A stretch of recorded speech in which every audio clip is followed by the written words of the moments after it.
Okay, so we're going to get started with this webinar. To get at the outset, I want to say that this title of this webinar actually is not good because the webinar is about how to find a position, mistakes that people make when they're finding positions, mistakes that people make in terms of sending applicants for a position, their applications for positions. It's actually going to be a very useful and extremely helpful webinar, but it covers a topic that a lot of people don't understand. The promise I can make to you is that after you get off this webinar, you're going to be much better situated to get a position, but also clients, and understand a lot of the mistakes that people make when they're searching for a position. So it's actually, in my opinion, a very important webinar.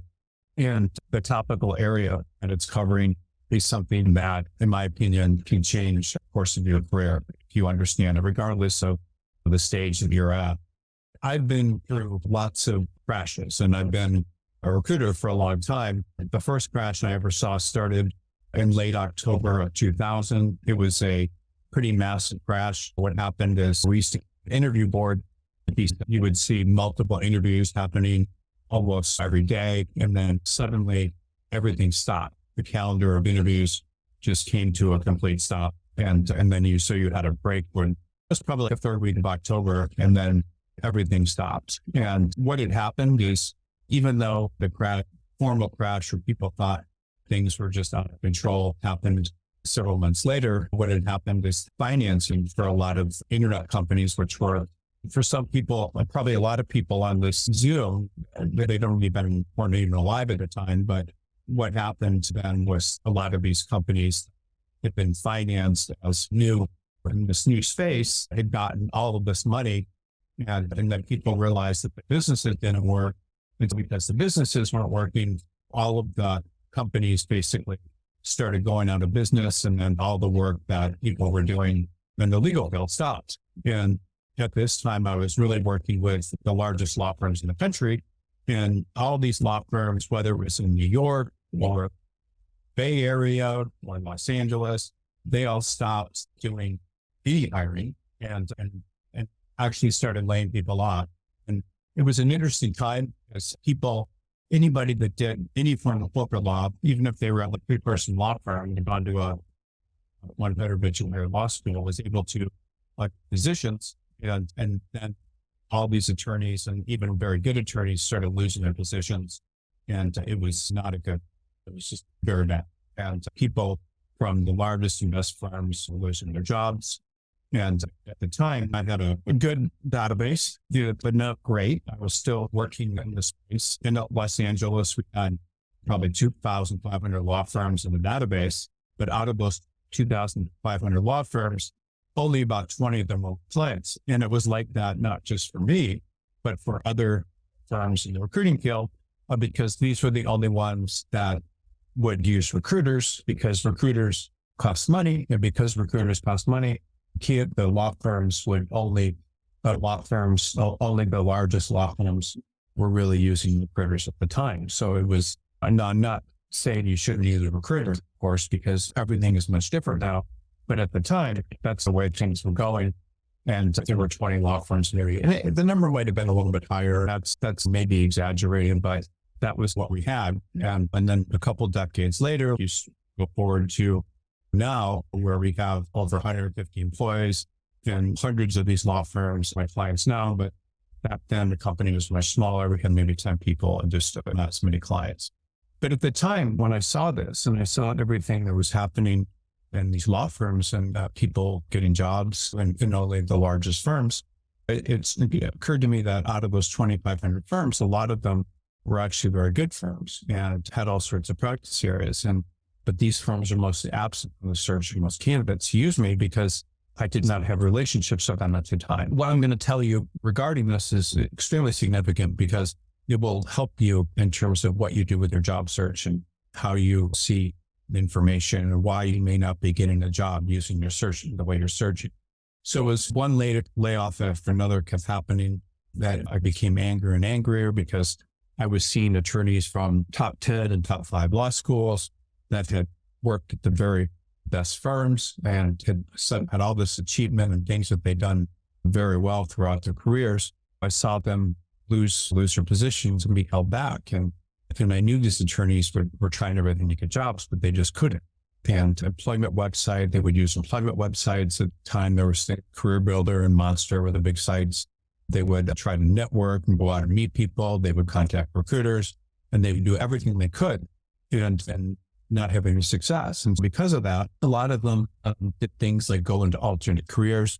Some of those people I heard as recruiters, other people would literally, if they were in the Bay Area and they were from Chicago or something, they would get a U-Haul, get a trailer hitch installed in their car and move haul.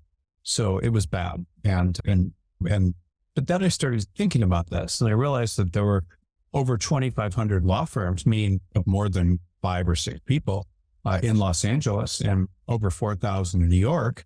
And every market in the United States was like that. If you go to Memphis, there might be 5 large law firms, but 300 other types of law firms, or 500. And I knew that hiring hadn't simply stopped. That's impossible. I knew that there must be work in some firms, and regardless of what I found in the market. And when I was an attorney, I remembered one reason I started in the business that I'm in. I used to speak with recruiters, and they were pretty much all the same. They would know about openings of the largest firms. However, when it was anything beyond that, they would tell you they didn't have much to offer. And this, by the way, was for the best attorneys. So in order to even use a recruiter at that point, and even honestly, this is the live webinar, I'll answer questions, but in this day and age, our company is really the only one that I'm aware of that's a full service recruiting firm. And we don't just place people in large firms, we place them in small to mid-sized firms and different practice areas. At the time, the only practice areas that law firms were hired for were pretty much corporate, things like real estate, patent, and even less commercial litigation. So there was not a lot that recruiters could do if a large law firm didn't have the work. And so you really have to, when you're looking for a position, and this is why this title of this webinar is, but when you're looking for a position in a legal market, where different legal markets, recruiters and job sites really don't have as much to offer as you would think, because they're very limited in what they have. They don't cover the whole market. You're not going to go to Career Builder or LinkedIn or Indeed or Law Crossing even and find 2,500 firms for jobs. You just won't. In small markets, there are very few positions. If you're an entry-level attorney, there's not a lot of positions advertised. If you're a senior attorney and you don't have any business, there's not a lot of advertised. And so these are all people that have a very difficult time finding a job. If you're in a small market, it can be very difficult. If you're an entry-level attorney, it can be very difficult. If you're in a practice area where there's not a lot of work, it can be difficult. All these things make it very difficult. You may be watching this webinar and you may be in a position where you think, why aren't I getting more jobs? Why is it so hard to get a job? Why are people like me not getting hired? And this is what I'm going to talk about today is like, how do you fix that? How do you get into a better job than you're in now? How do you get a job if you're unemployed? How do you get a job if you're in law school? All these people need jobs. And when you look around and you speak to recruiters and you speak to sometimes career services offices and people that you know that are practicing law, and you may conclude that not much is going on. And this is, by the way, something that a lot of people do. And it's one of the dumbest and most serious mistakes people make. I'm not calling you dumb, but I am telling you that this is when I say dumb, it's an unfortunate mistake that people make. Because of that, people take jobs that pay less. They take jobs that don't have a future. They work too hard in jobs they don't need to be working too hard, but they think it's all they can do. They're very unhappy because they feel like they don't have any options. This often leads to them abusing their bodies and minds with whatever, food, alcohol, not staying fed, not being happy, settling, getting divorces, having problems. All this stuff happens a lot of times because of insecurity. And this is very important because this happens to a lot of attorneys. It also happens to people that feel rejected by their legal establishment. Think about this. Like, you go to law school, it's a big deal. I don't care if you go to the worst ranked law school in the country. It's a big deal. You're someone that's taking your education seriously. You're trying to get ahead. Everybody works hard in law school. You're taking out loans. In most cases, you're committing to pay them back over 30 years. You're trying to get the best jobs that you can. And then you enter this profession where you realize very quickly that, wow, not a lot of people want me. Now, by the way, this happens to attorneys at all levels. So people interview with the best law schools have on-campus interviewing. And those people interview, and most of them do not get jobs. Maybe they'll two or something, but most of them don't get a lot of jobs, even the best law schools. Some get none. When you get senior as an attorney, you may be thinking you did the very best in your law school. You were the salutatorian or valedictorian, and then you worked in a firm for 7 years or 8 years. No one made you partner. Then you got let go. This is what happens. There's a lot of feelings of rejection in the legal establishment, and people feel like they're in very bad shape because of things that have happened in the past, and they're not able to get positions. And so this is what I'm talking to you about today is, what do you do? How do you get access to information when you're trying to get a position? What do you do? Because oftentimes, most of the time, people are going to people, they're getting controlled information. So a job site is controlled information. A career services office is controlled information in many cases. Not all. I have a lot of good things to say about career services office, but some of them are controlled information. The recruiters are controlled information. Your network is controlled information. So because others are controlling this, most people are only applying to a limited number of places, and therefore having not a lot of access to opportunities. I guarantee it, if there are in LA, there's probably now 3,500 law firms that do some form of business litigation. No one is going to apply to 3,500 law firms. Most people, if they're at a top law school, are only going to apply to firms that do on-campus interviews at their school. And that's going to limit them. They're only limited to the firms that come there. An example would be when I was in law school, there were only like 3 or 4 firms in the entire country that would come to University of Virginia. There were like maybe 2 in Bay Area, there were a couple in LA. That's it. You think about it. Why would someone from a major law firm, I don't know what Virginia's ranked, it might be ranked 10 or 5, things just move up and down. But even then, like, why would a firm in California make that trip? And these on-campus interviews are often less than 1% of the law firms out there. And if you relied on this information from them, then basically being led to slaughter. Again, most top law schools, people can get interviews at top firms, and jobs, but at the same time, many don't. Yeah. And so the same thing with recruiting firms. Like, if you call a recruiting firm, I'm sure you've done that in the past. Most people have. Most of them are not going to have any openings. If they will try as quickly as they can to get you off the phone, many of them don't even answer the phone because they don't want to be bothered. And they'll give you the idea that you're unplaceable. There's something wrong with you. And I work with a lot of people that have very little time to find a new position, that lose their jobs because they realize for various reasons. This particular one, this guy lost his job because he found a loophole that could enable a client to not have to pay much money and to settle an issue very quick. He confronted an attorney in the firm about this, and the law firm let him go. And he called recruiters all over Washington, D.C., and not a single one of them told them that they had any openings where they could send him, or any firms. He was very upset and confused. He went to top 3 law school. He felt terrible. And because most law firms are not seeking people like him. Now, I did not see any issues in getting him a position. I told him I would need to investigate a lot of firms for him. I put together a list of over 50 firms. He got several interviews, and within a few weeks had secured a position at one of the top law firms in DC in his practice area, so not the top. And before he found me, his objective was to give up on the practice of law, which a lot of people do. And as I saw lots of discouraged, laid off attorneys around me, I would start inviting them into my office. I did this early in my career, and there were 2,500 law firms in LA. There were 750 in Orange County. I told candidates if we built lists of firms in these areas and contacted them, they would be able to get jobs. And some days I would have that. Now, I didn't do this as a recruiter because at the time I didn't know if these firms use recruiters. I would try to get people to help them apply directly. And I did this, by the way, when I started for free. So I would have law firm or candidates in my office every day, and we've been researching these firms and building these lists. And then we would send letters to these firms where the people would have an interest in working there. And this worked like nothing I'd ever seen. So I'm going to talk about how that worked today. I'm going to tell you what I did, but essentially by opening up an entire market to people instead of just a narrow selection of firms, which is something that happens when candidates are only looking at information that other people are giving them, which means recruiters, which means NELP guides, which means chambers list and things like that. When they're looking at only those sorts of firms, it can create major issues for the firm or for the candidate. These are things that limit you. And I want to show you how not to limit yourself.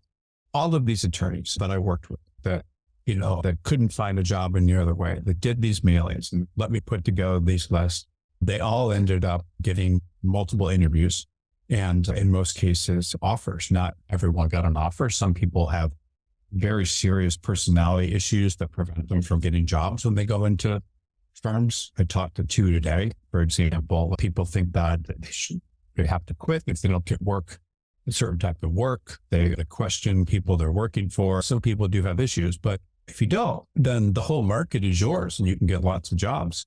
These people that had been formerly like depressed and sad about their situation suddenly became empowered and very in control of their own destiny because these letters going out to firms that have matching practice areas worked. Now they were tapping into a market they'd never tapped into. And these firms had also never received applications directly from an attorney. So these attorneys had tried everything. They made a network. They submitted their resumes to every place in the job site. They contacted recruiters and they'd done everything they could. But suddenly when they contacted all these employers, that openings, everything opened up. And my point to you right now, and I hope you understand, is if you are using any source of information that is limiting the number of opportunities you have access to, this is very serious because why would you think that the universe of employers that you can apply to is only 100 when it might be 500? Like, why would you do that? It doesn't make any sense. You don't want to have a mindset that deals in lack, where your information is being controlled, where you're not seeing jobs, where you're thinking that there's something wrong with you because you're not getting enough on-campus interviews, or because you're a senior attorney and no one is interviewing you, you don't have a business, or you don't feel like you're at a good enough firm, or you don't think there's any jobs in your market. This is the way people think. And it's absolutely wrong because law firms, companies, and everybody do have opportunities, especially when you're the only applicant. So you need to think about opportunity because this is a self-fulfilling prophecy. In every economy, there's tons of firms that are busy. It doesn't matter the practice area. The largest law firms aren't always busy because they may be doing capital markets work, but there's layoffs going on there, which is issuing securities. They may be in a practice area where there's not just enough work, or the fees may be too high for companies to pay in a declining legal market. When certain practice areas pick up in poor economies. So litigation always gets busy in poor economies. And then in bad economies, companies may have to sell or issue debt. Sometimes other things to generate money, and that generates work. And that sometimes companies very often will move work to smaller firms and more modest markets to save on expenses. It's very interesting when work slows down in major metropolitan areas like Chicago and places like that. The work for the firms in the suburbs often are busy because they're maybe getting work from large firms trying to save money, or the smaller businesses and things that use smaller firms may not be experiencing the same hits to the bottom line as large companies. Then a lot of firms don't even know how to market themselves and find candidates. These are firms that if you apply to them and they don't have an opening, are like, wow, this is great. We can make money off this person. Most law firms, meaning the majority of law firms out there, are the kind of firms where you apply to a recruiting coordinator or someone because they don't even have people like that. They don't have in-house recruiting departments. They don't spend a lot of time looking for attorneys. And often they don't even have anybody in charge of recruiting. So you may just apply to someone who's like the hiring partner, or not even name the hiring partner. You may apply to just a name partner. And so you're dealing with that. And and the attorney billing out $750 an hour, which actually isn't that high of a number these days, maybe too busy to recruit. You not want to spend time posting jobs, reviewing resumes. And what happens is law firms get work. They have work that could be done. No, they're not doing it because they don't have the people. And because they're not doing it, they find themselves in a position where they are not, making money. And so if you apply to them, they're making money because they can hire someone like you, and they're not doing the work. So I just want to tell you how this works. So say you're a real estate transactional attorney, and you are interested in working in Bethesda, Maryland or something. There's probably, I'm guessing, more than 50 or 100 small law firms, more people, maybe some of them have 50 or 60 people or whatever, but they do that work. And out of those firms, there's probably several that are not haven't hired, but actually could do more work if they had the right people, and that they're interested in hiring those people if they show up. I had this very interesting thing happen this morning.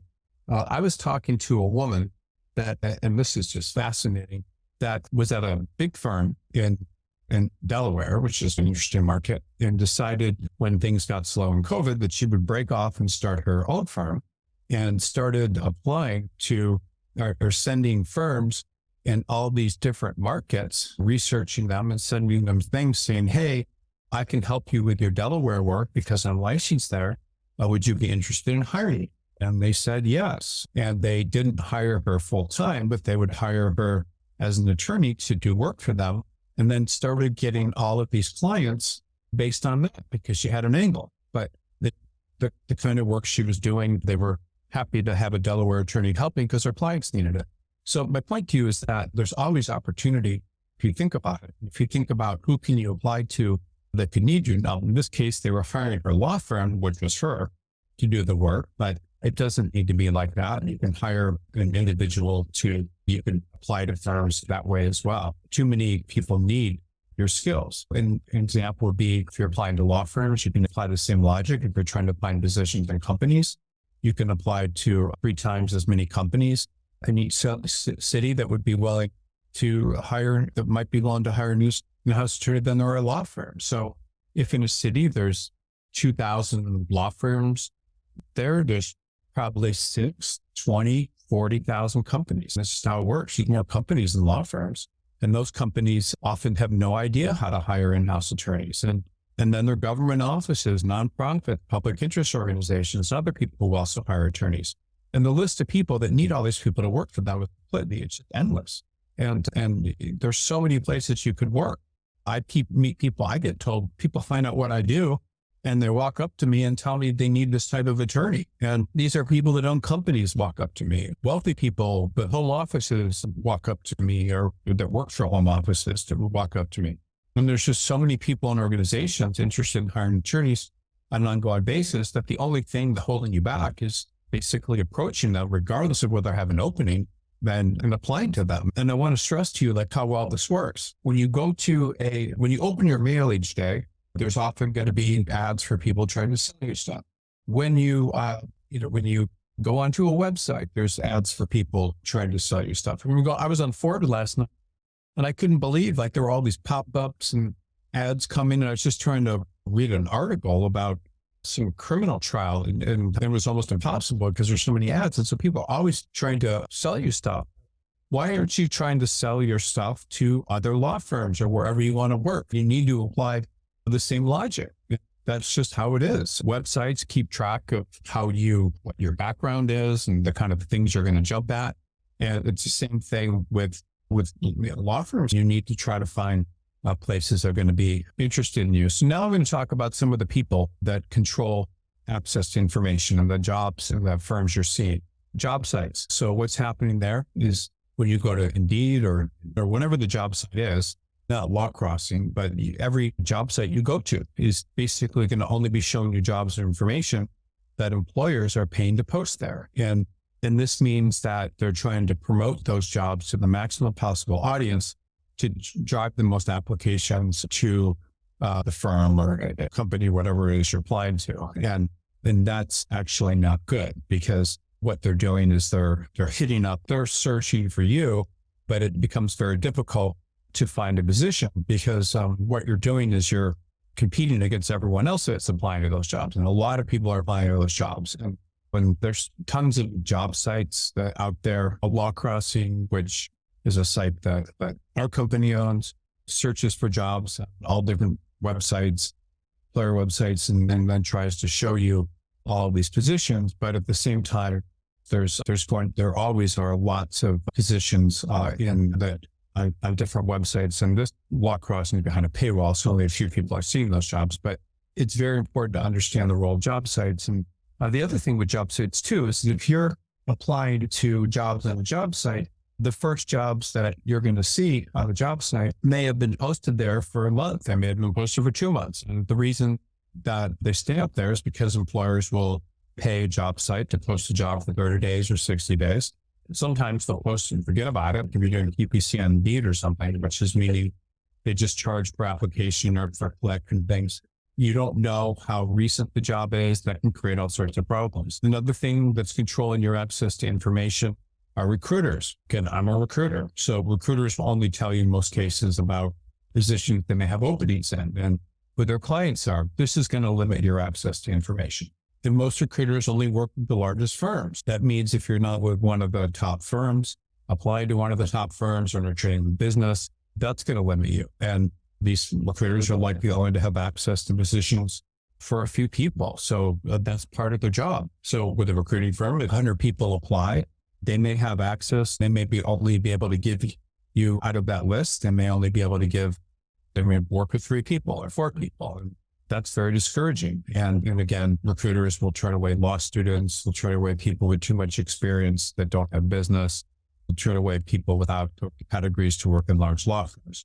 People also have networks. You have to be able to know what you can get out of your network. Now, I believe networks are extremely valuable. They're probably the best way possible to get a job, but most people do not do the work that they could developing a network. Developing a network is something that people should start in law school. You should try to be everyone's friend in law school. So they like you, think highly of you later and refer you work. If they go in house, you should go to networks in your practice area around your city or nationally and develop networks on LinkedIn and all that sort of thing. So networks are very important. Most people don't do them, but they take years to develop, and they're often not developed because attorneys are working all the time and don't have time or patience to do it. So if you have a network that's going to really be in a position to learn about positions, people will help you get positions in firms and things where you would or normally wouldn't. They'll put a good word in for you.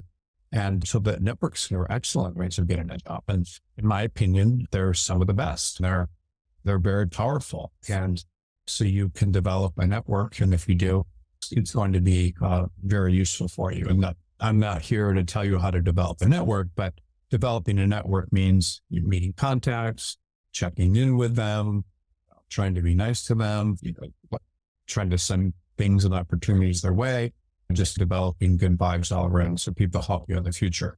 And then sometimes people there's rumors and things that will control information. You may be told by others that the market's terrible or it's not worth trying, and that employers won't hire people like you. So you can be actually taken down by a negative network and your peers. One of the things this is an interesting point, it's an aside, but depending on the law school you go to, you may be seeing people that have done and got very good jobs from that law school. And that's your kind of the sort of information you're getting, that this person did this and this person did this and this is what's happening. And so that's one reason that it's actually very helpful to go to good law school, because those people in that law school and what they're doing kind of sets the barometer of what you're trying to do. And the opposite is often true. Law schools that aren't maybe not as good things are happening to people, which often is regional or law schools that are local to an area in service city and things. Being around people that are telling you how they're getting positions on these types of firms and how things are happening and what they're doing to get ahead is very helpful. These kind of people, if you're around negative people that are having a bad experience, it's going to mess with their mind. And And you're going to think if you're at a school where a lot of people are getting jobs, or you're in a market where everyone seems like they're getting laid off, it's going to make you think that there's no opportunities. And the fact is there are a lot more opportunities than you are aware of. I mean, these sort of networks will help you. I had an interesting thing happen. I used to have a mailing company, and all these people were graduating from this law school each year that had an LLM program in education. And everybody from the school, I learned this because I wasn't talking to people, someone else from my company was, but I started talking to the people I would check in.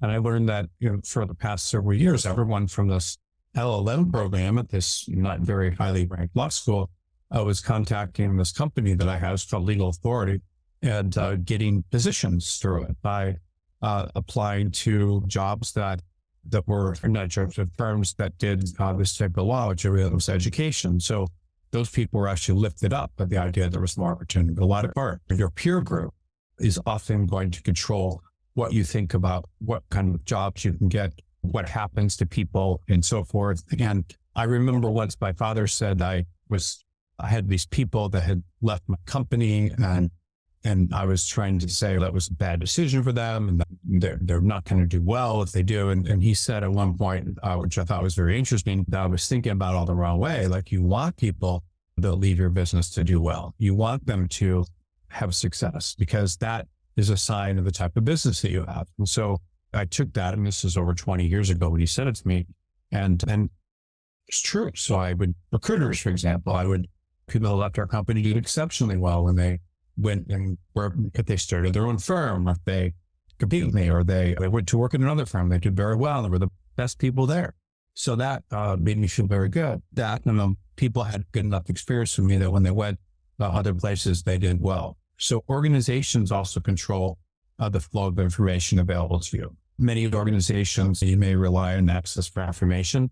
They also control the flow of information, meaning they'll share information they only deem you worthy of receiving. Employment agencies often do this, and they'll tie the flow of information to you. So what does that mean? It means Facebook, Google, LinkedIn, all these things are powerful because there's intermediaries for the information you receive. And I'm not saying that there's anything nefarious about these sites, because there isn't, in my opinion.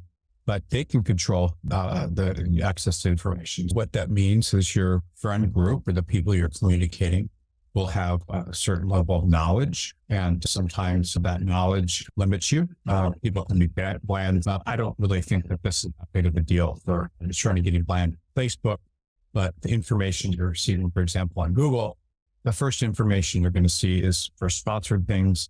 And then after that, you'll see things that aren't sponsored. I personally don't think many of these things into that difficult, but things like LinkedIn will turn professional communications into advertiser-supported things, and the information you see, this could often be from the employer may post a job, may say, these are the only types of candidates that want you to see the job. But anyway, my point is, I don't think LinkedIn and so forth, or Facebook or Google are really that big of a deal. I don't really feel like they're controlling your information, but to some extent they are. And just I'm trying to make you understand is that everywhere you turn, there are people and organizations that are controlling your access to information. Your networks are doing that. The job sites are doing that. The people that you rely on for advice, whether it's recruiters or career counselors or outplacement agencies or whatever, or lists that you're buying or looking at, all of these groups are controlling your access to information, and it's scary.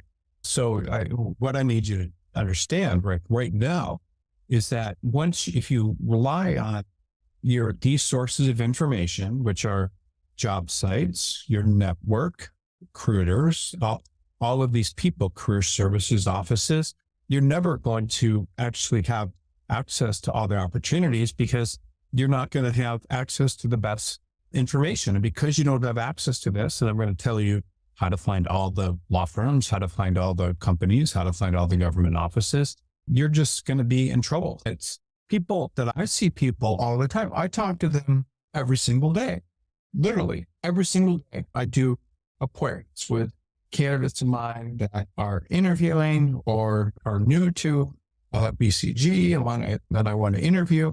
Every day I talk to people that are unemployed, some that had been unemployed for weeks, months, a year or longer, and have been following the same freaking way of looking for a job or trying to find something for an incredibly long period of time.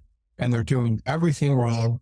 And they're attorneys that should understand how to research things or find things or improve their careers. And they're just not doing any of this. They're messing it up. And they don't know how to find jobs, and they just sit there with their savings dwindling or whatever, and relying on their family because they're not out there doing their job search in a correct way. And so I'm just going to tell you how to do this. I told you earlier about a woman that she literally left a law firm that was doing bankruptcy and started contacting firms in areas of the country where she believed that they would be working potentially with people trying to do work in Delaware law, and started this great practice that within a year was doing tens of thousands of dollars in business a month just because she understood how to find information and access it. And just incredible stories like that. Incredible stories that I have that I could share with you, just completely inspiring, of attorneys that understood how to find information and became incredible business generators, got the jobs that they wanted. And if those jobs didn't work out, got many more jobs. This is what it's all about. And if you are watching this and understanding what I'm talking about, I realize that the title of this wasn't the best.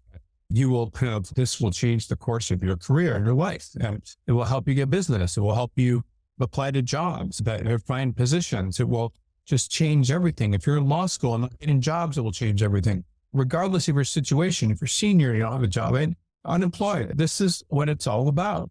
It can change. It can take you from not having any self-esteem to having a ton of self-esteem. And it just massively incredible. Not too long ago, I was speaking with a partner in a big law firm, and he had been in an unhappy marriage for some time. And I was on a call with him, and I told him he was divorced. And I mentioned to him that I was going through a divorce. And like me, he hadn't been single since he'd been like 19 years old. He married someone very young. I had not been single in, 12 plus years. And then he told me that actually longer than 12, probably 16, because I was engaged before I was married.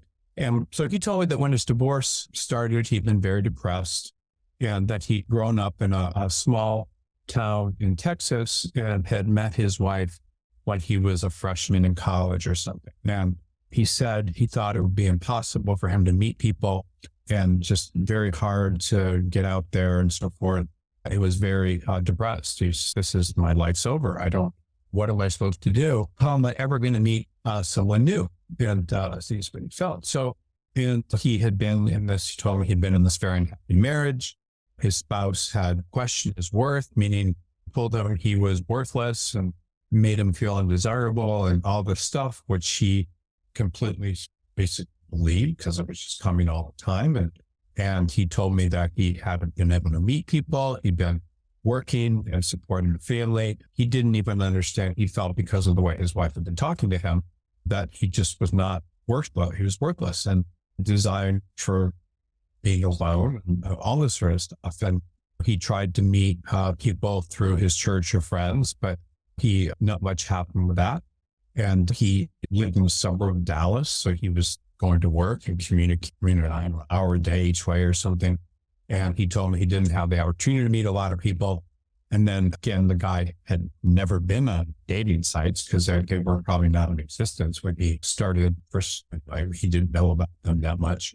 And so someone told him to join some of these sites, and he listened to them. And within a few weeks, he'd been on tons of dates every night. And all of the women he was meeting seemed very interesting. He was an attorney, he was wealthy, he's a good-looking guy, smart, and interesting.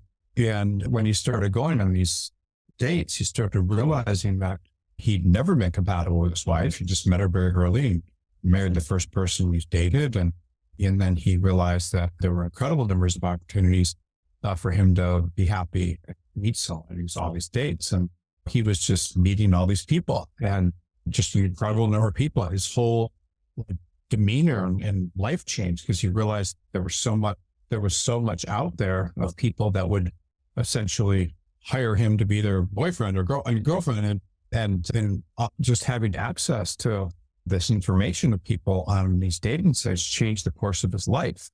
It made him realize that he had value and he didn't need to be treated poorly or taken for granted or feel sorry for himself and feel like he needed to stay put in something that he wasn't happy with. And again, I hope you understand where I'm going with this. This is like having access to information about your career. What happened is he had changed the direction of his life, what he thought about himself. He told me he'd been on something like 85 dates, 3 months. I don't know how that's even possible. And instead of trying to meet all these women or trying to keep all these women going, he was going into each date and finding reasons to reject people. Like, oh, she drank too much, or this person has too many obligations outside, all these different reasons that he was able to reject people. And it was very interesting. Like, he just became very selective and he would make sure that everything was good before he dated anybody. That's what he did. Right before he told me this story, and right before this, I was going on a trip to India for work. And I was in the middle of a divorce and also not happy in my situation either. And I downloaded a dating app. I don't know what I was doing. I was sitting in one of these airport lounges and just bored and just lonely because I was going to ship alone. And I downloaded this dating app and created a profile. I don't know what kind of setup or whatever I did, but I get on the plane and just created this profile, forgot about it. And then I landed in Dubai for a 2-day stopover, got there, turned on my phone in Dubai when I got there, and I started getting messages. Like, not only was I getting messages from Los Angeles, I was getting messages from what I recall from Dubai when my phone just picked up that I was in Dubai. And I guess something like geo-targeting was turned on, and I was getting like messages every 5 minutes. And I don't think that there's anything special about me that was creating this. I think that there was just a lot of demand out there for single men. But typically meeting someone would take weeks to meet someone and get to test them out. But here I was just overwhelmed with this number of texts coming in. Not only that, but in a foreign country where I didn't even live. I was like, what the hell's going on? And I don't think there was really anything special about my profile. I didn't say what I did for a living. Nothing special. And typically I would have, in order to meet someone, the way I did things 20 years ago is I might meet organizations and don't meet someone there, or then try to go to an event, person again, maybe try to make friends with one of her friends. So I get introduced to try to find some reason to meet her outside the organization. So you just make up a reason like, hey, I want to talk about your business. I'm interested in you're interested in doing something. So where you just make up reasons. And this kind of stuff can take months and it can be a long process. And if I did that, I would have to rely on the organization schedule and things and get help from her friends and all these ways of meeting people. And it's just not easy. It's not easy to meet people like that. But because of this access to information, meaning this dating with geo-targeting, all of a sudden there were like 25 women that wanted to meet with me. Now, I'm going to basically say something that's not very nice, but a lot of these were found out later because I talked to a girl that I met that was from England or something. A lot of these people were from Russia. These were women basically looking for short-term financial arrangements, but I had no idea. That's how they did things over there. But it's like this. So when the typical law student or attorney is looking for a position, they're going to be in a situation very similar to the Texas attorney or myself. They have no idea the number of opportunities out there. And they're working in this sort of paradigm where they're looking at the market and thinking, this is impossible. No one wants to hire someone like me. What am I going to do? How am I possibly going to get a job? Because there's just career services. I was telling me there's not a job. I'm not getting jobs by posting my resume online or sending my resume to employer and job sites. What am I supposed to do? And the point is that I want to make to you is your sources of information right now are limited, and I'm going to tell you how to get more information, but your sources of information are drastically limited in your career. You are just not seeing anything out there that you should be. You're seeing, if you're like most attorneys, you're seeing 5% of the market or 10, and you think everything. Some people think they know everything and know how to do a job search, which is insane, but you think everything and you don't. Legal recruiting firms are only going to show you, in most cases, not all, ours doesn't, and I'm sure there's others that don't, but they're only going to show you positions from the largest law firms with all. And sometimes they have relationships with a few smaller law firms. And again, it happens. And so they'll get opportunities from them and they'll send you to those firms as well. But the universe of potential opportunities is just radical. When I say radical, it's if you think there's only 50 firms in your market or 20 firms or 10 firms that you could work for, in most cases, you're off by a factor of 20 times or 30 times. And so you're just making these huge mistakes. And there's just too many places. How are you possibly going to find all of the positions in any market? How are you going to have relationships with all these firms? How are you possibly going to find them? How's any recruiter possibly going to find them? How's any job site possibly going to have all the advertisements? And so what happens is, if you're trying to get a job to a recruiting firm, you're only learning about large firms in most cases. If the recruiting firm doesn't have any openings or doesn't like you for a job, you're going to be out of luck. And again, I'm not a fan of most legal recruiting firms. I think some of them are just excellent. I think even some of the larger ones are excellent. I think that some of them are absolutely excellent for placing people from large firms and other large firms. I think some of them are excellent for placing partners. But in general, that because of the way the business works, it tends to be boutique with not a lot of people, not a lot of resources. I am not a fan of most recruiting firms, at least if you want to get access to the most information. What I do is legal placement, which is what I do. And all that means, again, I'm not here to promote BCG, but I'm here to just tell you how to get a job. We have, for every person that contacts us and we work with, we have several people that are going to research and find opportunities for them at firms in their practice area if we can. And we'll make sure we give them as much information as we possibly can.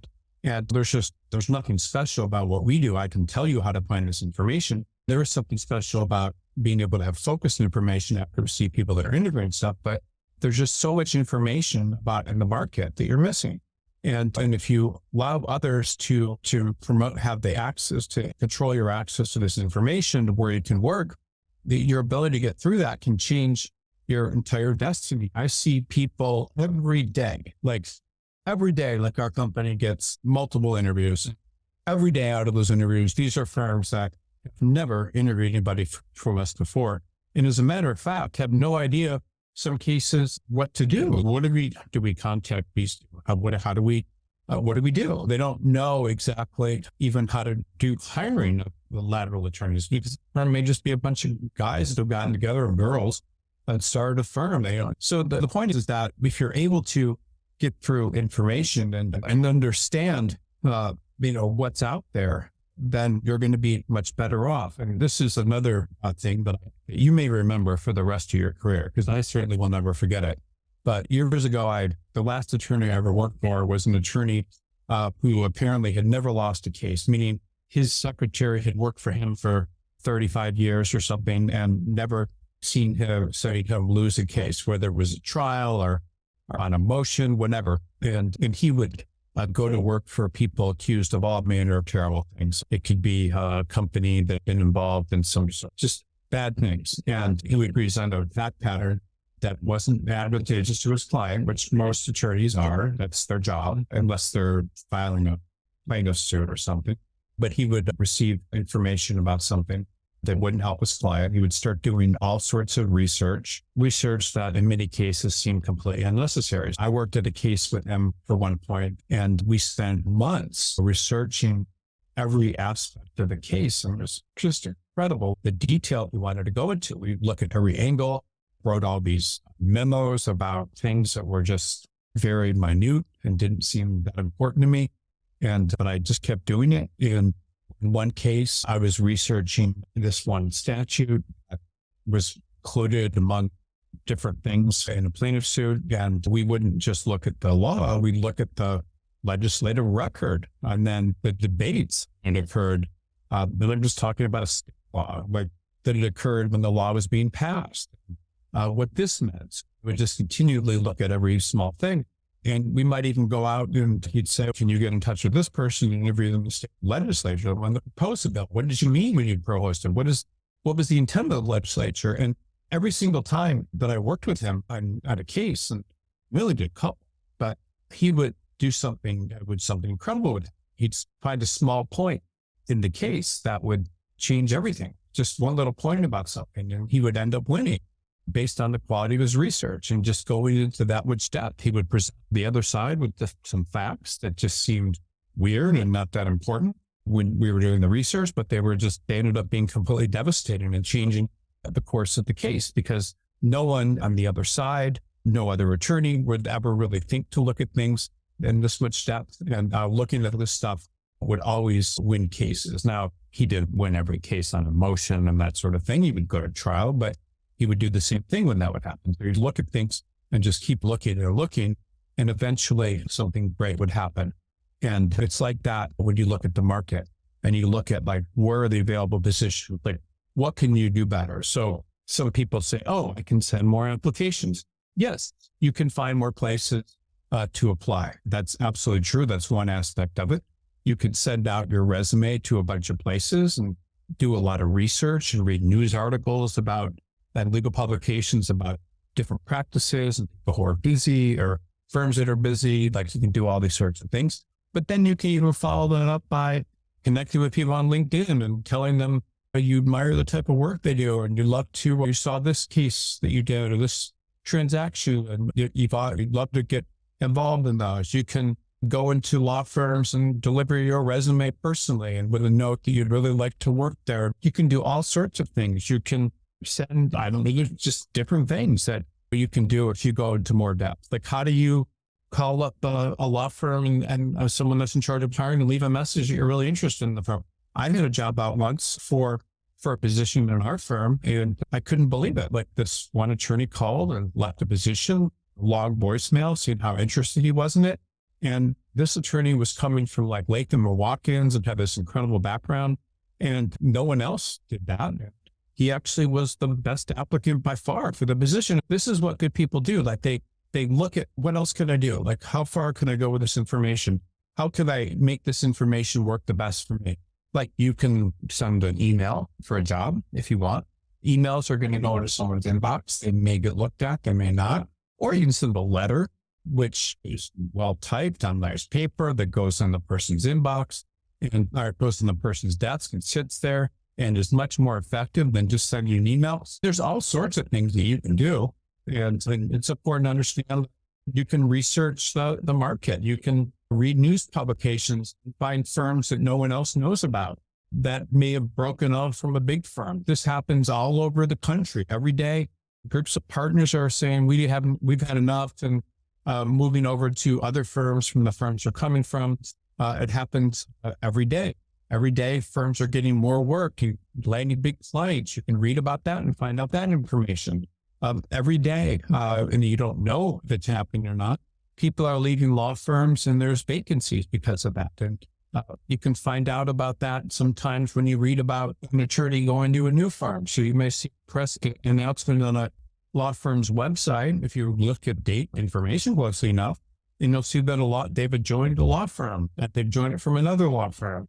And because of that, there's probably an opening at the law firm they let. So this is like how people think. This is how good attorneys think. This is how the attorney I work for. So you need to get as much information as you can. And then when you get that information, you need to use it to your advantage. And there's so much work in the market. People say, oh, there's no jobs, there's no work. No, there's a ton of jobs. The legal industry is billions and billions of dollars in business. Governments, billions and billions of dollars of payroll to attorneys. This is just, it's completely insane how much opportunities there are. And you should never be sad or think you can't get a job. Think about these freaking dating sites and things for someone that suddenly is an eligible batch. And I'm not a woman, so I don't know how it would work there. But I think if you are able to expose yourself to the market in an effective way, you are going to get a lot of interest, you will, from law firms and any legal employer. And the most important skill that you can possibly have as an attorney, like, there's no more important skill your ability to research the market. This is something an attorney should instinctively do. It's why wouldn't you research the market? This is what they teach you in law school. This is the whole point of it. So don't get lost in the forest. Understand that when you get don't get lost in the trees. When you look at the forest, you're going to be much better and you're going to be able to understand what's out there. And it's a very big deal. You need to be able to understand that. You need to be able to research opportunities. And when you do research opportunities, you need to make the best use possible as you can. You need to examine the market, but you also need to understand how to make a case for yourself. So you need to modify the way you apply to you approach interviews and make sure that you're doing things right. You need to be able to be rejected and bounce back. And just because information's not working for you one time, it can work for you another time. And all it takes, by the way, is one job. So one job. So you might apply to 1,000 places. You only get 3 interviews and get one job. That's all it takes. So I want you to think too about your job search and looking for things. And applies to getting clients. It applies to meeting people, whatever. But if someone came to you to be represented and they were your client, meaning you were representing them and you had to do whatever it took to get them a position, meaning you were their recruiter or something, and then they were paying you. They were like saying, hey, I would pay you $1,000 an hour to search for a position. I want you to do everything you possibly can to do this. I trust you as my attorney to represent me and find a job. What would you do? Would you simply sit there and fire them off a couple openings and say, that's all I have for today. I'm going to bill you for 15 minutes. Or if you were getting paid or you thought it was important or you wanted to be a good attorney, would you go out and research every possible place these people could work? Would you not only send them jobs, but would you investigate firms and research the market or research individual firm? And would you find all the directors you could? Not just Chambers or CG has a director on it there, or looking for lists of these firms. And would you research each firm to see if they did that type of work, or reach out to each firm and then tell them why you believed the client would be a good fit? You would do all this research because it was something you needed to do because you wanted to represent the person. You were going to do a good job. So just think about this. If you were your candidate or you were the attorney representing a client and they were paying you to research and do a good job, would you just send them a few jobs that everyone knows about or a few firms that everyone knows about? Or would you go in a lot of depth? And what does a lot of depth mean? It means you can find firms on directories, but you can also find 10 times more firms that you can find a lot of firms on Martindale. It's a very good source to break it down by practice area. But you can find a ton of firms also by, if you go to websites like you Google and you search for firms in a practice area location. There's so many ways to find positions and to get opportunities. And this is exactly, by the way, what we've been doing at BCG for over 20 years, and we keep improving on it. We improve on it every day. We do whatever we can to understand every law firm in the market and help our candidates. And then the only thing that's ultimately holding these people back is when we work with people. And again, this is not a promotion for BCG. But what happens with the majority of people that we work with, meaning over 50%, is we will give them a lot of information and they will think, oh my God, this is not cool. I do not want to have all of these potential places to look at, when they don't realize that looking at all these places is going to drastically change their approach to the market and how many potential interviews they're going to get, instead of just applying to the same jobs that everybody with their background is. This is very important stuff. A lot of attorneys, you're probably one of them, because like I said, over 50% of the attorneys we represent at BCG do not like getting a lot of opportunities. When they get all those opportunities, they shut down and get nervous and think that we're doing something wrong, even though we're doing exactly what needs to happen to get a job. People believe things like only large law firms pay well. I've seen small law firms pay double of what the largest law firms pay to associates. It's incredible. There's law firms that will pay you 50% of their collections that are small, where you might bill out at $700 an hour and get to keep $700,000 a year if you those collections come in, you build 2,000 hours. I've seen people think the law firms will consider them for jobs if they apply and there are no openings. Absolutely untrue. If you apply to a law firm and there's no openings, if there's a business case for hiring you or bringing you in where they can make money, they will interview you. People think that they know and you can make money.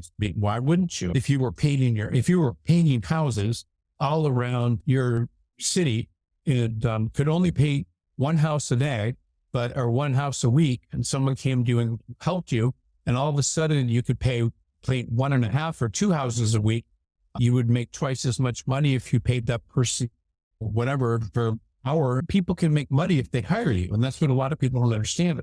Even if they don't have jobs, they can make money if they hire you. So people will hire 85% of replacements in BCG are with firms that don't have openings. A lot of people think they know all the law firms in the market, but don't know it. A lot of people think that there's no opportunity in the market, as if a market of thousands of law firms is suddenly shut down and stop doing work. Just not true, impossible. A lot of people think the law firms only hire people that are more junior than them, that are more senior than them, or have different backgrounds, meaning they think, oh, this law firm will never hire me because I went to this law school or I have worked at this firm. Unbelievable. Not true. I've seen law firms hire people, top law firms, meaning AmLaw and Hader law firms hire someone who graduated from law school, worked on their own for 10 years doing family law, litigation, personal injury. Then suddenly they apply to, not even through me. I freaking wouldn't do it. I'd be afraid to. I wouldn't want to upset my clients, but they apply to a couple of giant AmLaw and Hader law firms and get a job at one of them. This happens. I see it all the time. It's unbelievable because the law firm wants a generalist that could help with their smaller clients. This stuff happens. You just never know. And so there's so many assumptions pulled attorneys back. It's freaking amazing. And people read assumptions. They think, oh, I shouldn't be applying to a lot of firms, or, oh, this law firm will never hire anybody like me. Or, oh, I applied to all the law firms on this list and nothing just happened. Go look at Martindale. See how many freaking job firms are on there in your city, in your market that you're missing. And then look at Google, because Martindale is only showing firms that people are paying to be on. So then go to, and again, maybe they changed their method of doing business, but that's what used to happen. I'm assuming it's still the same. But look at Google and see the number of firms that are there. There's tons and tons of opportunity. And I hear stories all the time about people being held back by lack of information, by not understanding the market. And I've just learned about it so much. And it's so freaking important to look at law firms and stuff very carefully. Look at information about the firms. Who are their clients? What are the practice areas and all this sort of things. So I remember I was speaking to the partner Quinn. Now this was a while ago, and I remember it wasn't 48 hours ago. It was 48 hours when I wrote this, but he said that a lot of the law schools that the firm wanted to interview each year tried to control the people that they spoke with. So they would only show them allowing the firms that the law firm would interest in speaking. Sometimes they would allow them to interview in September, other years October, other years November, and so forth. And the law firms would rotate years. There's a lot of benefit of interviewing the best students first, because you get the opportunity to make them offers first if you come later. So the school allowed themselves to be controlled by what law schools were telling us to do. And then the only students that they wanted to interview were a law review. And so they did research who was on law review, and then they contacted the law review offices and through LinkedIn and invited everyone that was a member of law review to the hotel and to hotels in early September of each year for a reception and to meet partners and interviews. They did this before all the other law firms interviewed, and then they made offers before the other firms. And then they got the students they wanted, all without others telling them, like the law schools, who they could hire and when. Absolutely brilliant. Like just bypass the whole thing. And by the way, it also costs law firms thousands and thousands of dollars. It might even be 10, 15, 20. I don't know what the numbers are, but certain law schools charge more than others to go there and interview. So they stopped using this on-campus interviewing and just hired the students they wanted. So when you do your research, when you apply to places that do not have openings, when you find places where there's no formal opportunities or just no competition, and if there's no competition, the law firms love it because they don't have to interview a lot of people. They find someone that they can make money off of.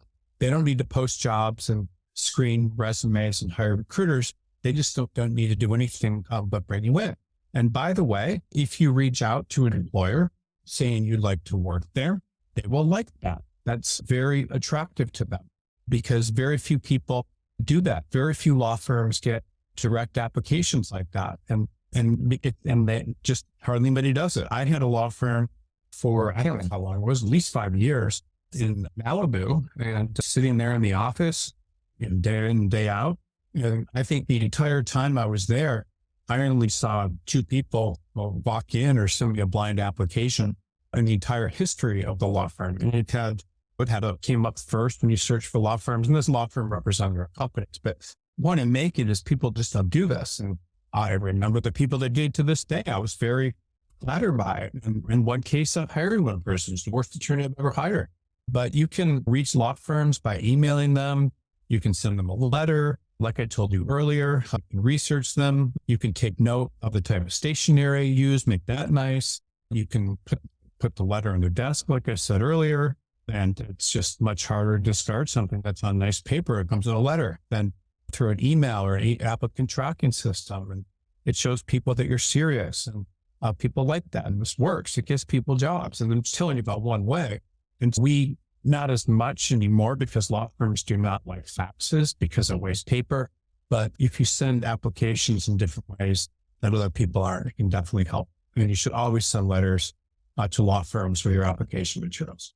Just a few conclusions, but I think that you're in a position where others are going to try to control your access to information. Everybody is. And you need to figure out how that information is limited and increase the number of firms you're applied to. So we'll take a quick break just for a minute or two. When I come back, I'll take questions. I'm also going to show you real briefly how to do some research and find firms that would hire you. If you're not familiar with how to do this research, I'll start off by doing that. And I will be back in just 1 minute, but please ask questions. And we'll do as many as we can. It's a live webinar until we're done. Thanks.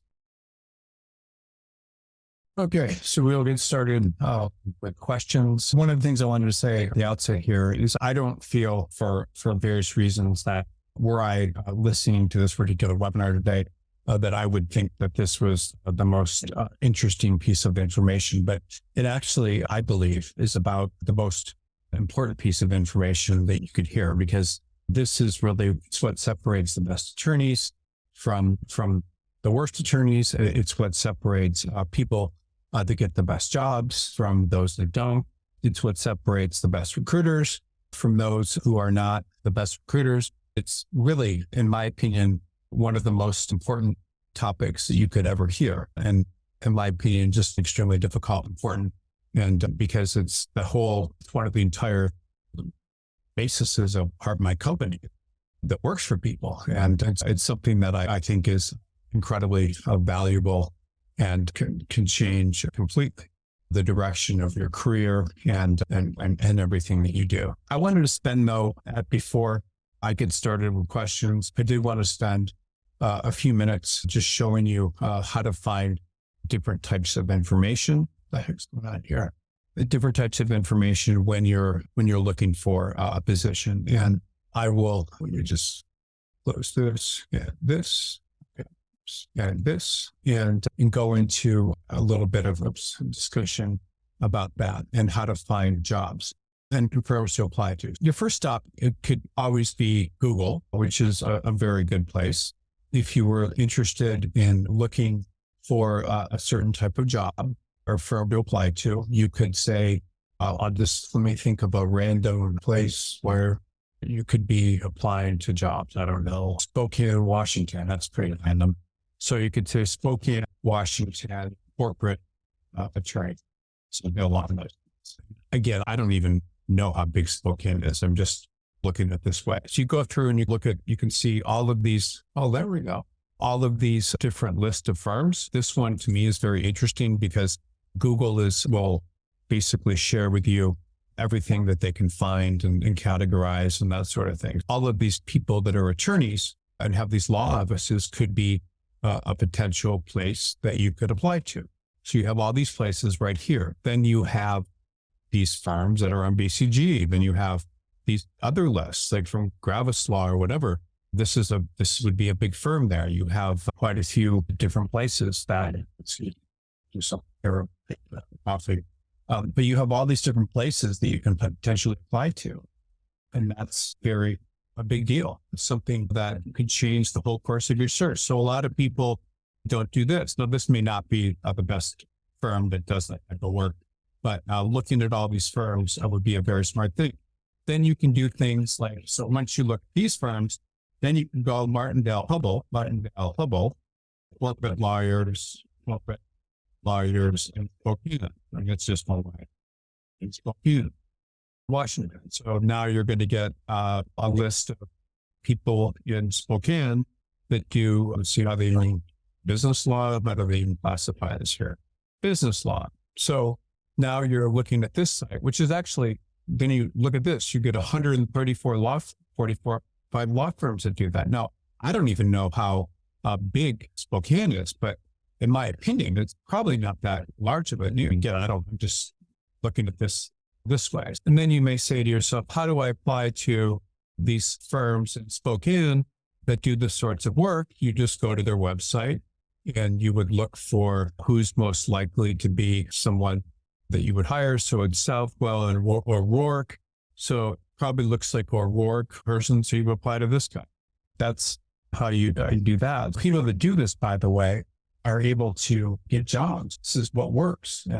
And you have to go and research the market. The other thing you go to is that you can, if you speak to these people, you can always potentially ask them for referrals if they don't, or other places you could work. So there's just all this stuff that you can do if you're able to research firms and things in a given market. And so this is really what I'm recommending you do for any type of job search. You need to understand where the opportunities are. So you have Martindale, then you would have fine laws. You would have business attorneys in Spokane fine law. So then you suddenly get a list of all their jobs firms, and you get all these firms. And a lot of these, by the way, are going to be different than the ones that you get in Martindale. Now, it's something I do want you to see, though, by the way, it's very important, is this is a list of people and firms that are paying to be on fine law. So fine law is not giving you, this is the example of someone controlling access to information. Fine law is not giving you a complete list of all the business and commercial litigators, right? So when we went to Martindale and did the same search, we got 140 here. And by the way, those 140 Martindale they were probably paying Martindale for. Here, fine law is only able to show you this many firms instead of 3 firms, because these are all the people that are paying for it. But then when you go to Google, like we showed you earlier, no one's paying for that. So that's smart. Business lawyers, law firms, and or business law firms, mostly business lawyers in Washington. So you do this, then you're going to get all of these different firms here. No one is paying these attorneys and so forth to list on this. Going in, looking at all of these firms, construction, contract law, general commercial. So this would be just a way to go in and look at, no one looks happy here at this law firm. This is just, wow, what a buzzkill. Actually, these guys looks like a nice place to work geographically. But the point is that you need to be able to go out and find as much information as you possibly can when you're doing a job search. The same thing goes, by the way, if you're trying to get clients. If you wanted to find contractors and you were a construction law attorney in your city, you would do the same type of search. This is things that work. So what I'm trying to show you, and again, I'm not selling BCG here. I'm not selling Law Crossing. I'm not selling any company. I'm just saying that you have to be able to go out and find this information and apply to these places. Now, these two guys, McCulmer Law, they're having a lot of fun. They're doing real estate, and JD Bristol. These guys are doing some real estate and actually doing a lot of different things. I can guarantee you, if you send JD Bristol an email saying you'd love to work with him, you want to be a construction lawyer or something like that, but he's not getting a lot of emails from people trying to do that. He's also probably, if he's in Spokane, Washington, I don't know if Spokane, Washington is liberal or conservative, but he's probably also not getting a lot of, Federal Society is a very kind of conservative organization. he's probably not getting a lot of emails from people that say they're Republican and so forth on their resume. And again, I'm just telling you, if you were to apply to this place and have a background research, some people may be very liberal and you put that on your resume. So if you just think about how you're applying to places, you'll often do much better than if you're not. So that's just a piece of advice that I would recommend, that when you're trying to apply to firms, you do as much possible research as you can. You look at applying law. Another good source is this is Chambers law ranking. You should have law firm rankings. So these are going to be the biggest law firms here. So if you want to apply to the largest law firms, that's up to you. But please always do this. But you just have to recognize that this is also controlling access to information. So you try to look at the best law firms in Alabama, they may not even have any. Like maybe just here in banking. Okay. Banking and finance. Like they've got how many firms? They found 1, 2, 3, 4, 5 law. Well, and then some of these smaller ones that are ranked. So the point is that you need to be doing research, and you should be researching anything in your practice area, everything you possibly can find if you're doing a job search. And the same goes for clients. So you could say, I want to know about banks if you wanted to represent banks, or how about this? Contractors in Spokane. Well, or how about this? Tuscaloosa. I don't know how to spell it. Tuscaloosa, Alabama. Not even aware of where that place is, but you have all these places, and some of them are that you could apply to if you could apply to if you wanted to work in-house in Tuscaloosa, that you could apply to or send emails to or try to contact if you wanted to develop clients. So what I'm trying to show you is just a way of thinking about your career, your life, and that uses information instead of you using this, because this is what people do. They think, oh, I will apply to all of the banking and finance law firms in Alabama. Great. You got 1, 2, 3, 4, 5, 8. You're going to only see 8 firms if you go to Chambers and Partners. You could do the same search. You could do the same search on Fineland. I'm sorry to see Fine Law. Tuscaloosa, Alabama again. Tuscaloosa, Alabama. So we'll try that.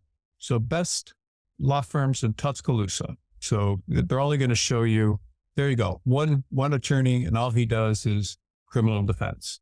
If you did that same search, law firms, business law firms, you did the search for the business law firms, then you're going to get, look at that. How awesome is that? So this is from hg.org. You're going to get all these firms. And this is another site. You would use hg.org. So you're getting all these law firms. So the point is that there's so much information out there you're probably not using that you need to access. And again, Hardigan, you only found 4 law firms in the entire state of Alabama when you were using FindLaw, or no, FindLaw, you found 1. And then Chambers, you found 4. But here, we've actually found law firms, and look, they're making you use now or something. So, because they're trying to, the sites, it's what's controlling access to information. It's probably making you do something in order to, but this is Hardigan and small law firm. So had you used whatever, this is actually a personal injury firm, but the point is that you need to use all of these different sites to try to find different places where you can work. So this is Hubbard and Maheen, and it's so much fun doing this, by the way, because learning about all of the opportunities out there is just a game changer, because you can work anywhere. You can work in Tuscaloosa. Look at this. I don't even know it's in Tuscaloosa.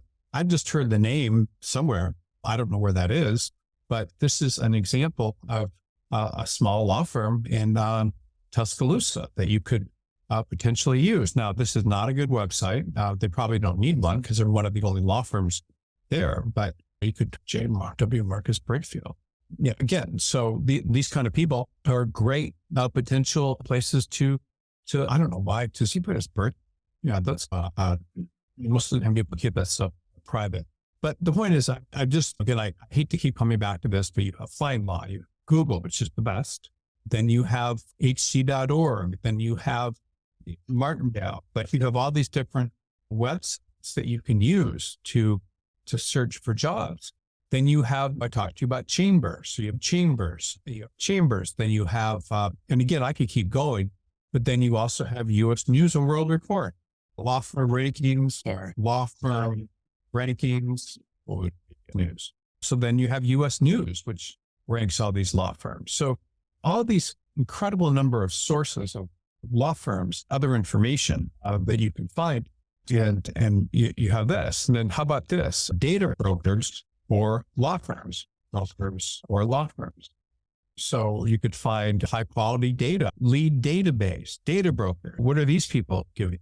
These people are giving you can buy data from them, and you can, it's endless. It's endless how many different types of things you can find. And then not only that, then you can do things like you could just go do a deep dive in all this. You could buy things from data brokers that they'll have law firms and things that no one knows about. And there's so many things you can find that will give you access to information that it's crazy. And finding all of this information is important. And then I'll make a couple more suggestions before I move on. But using FindLaw, you can see here, it's limited because they're controlling access to information.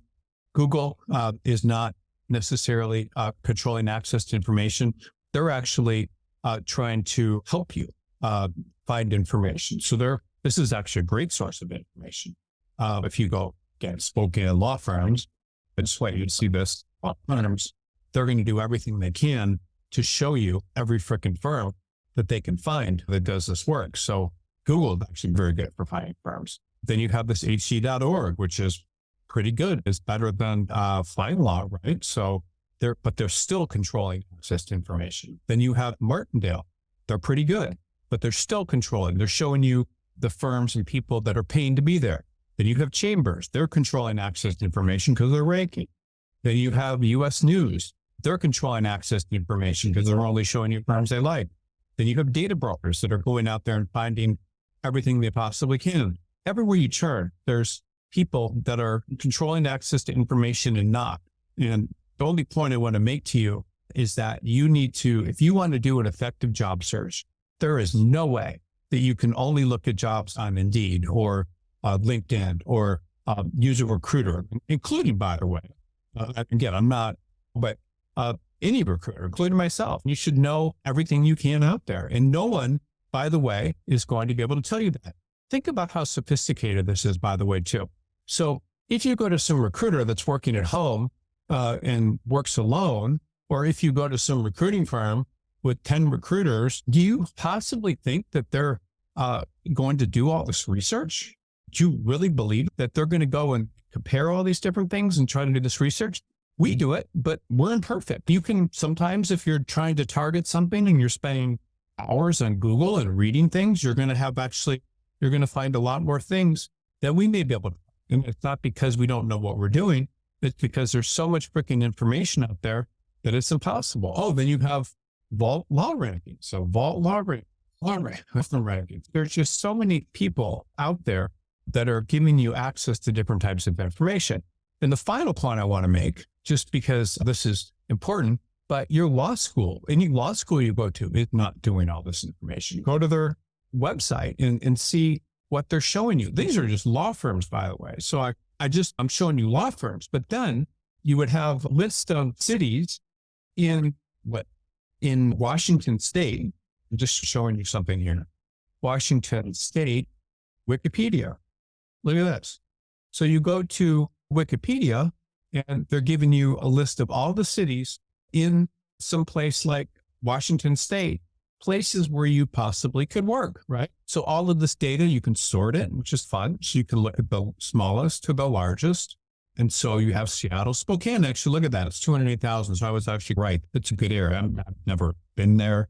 But then you start getting into all these different things, Vancouver, Yakima, like all of these different areas, cities and so forth in Washington State. So if I was a freaking attorney trying to get a job in Washington State, what I would do, just tell me what you can do.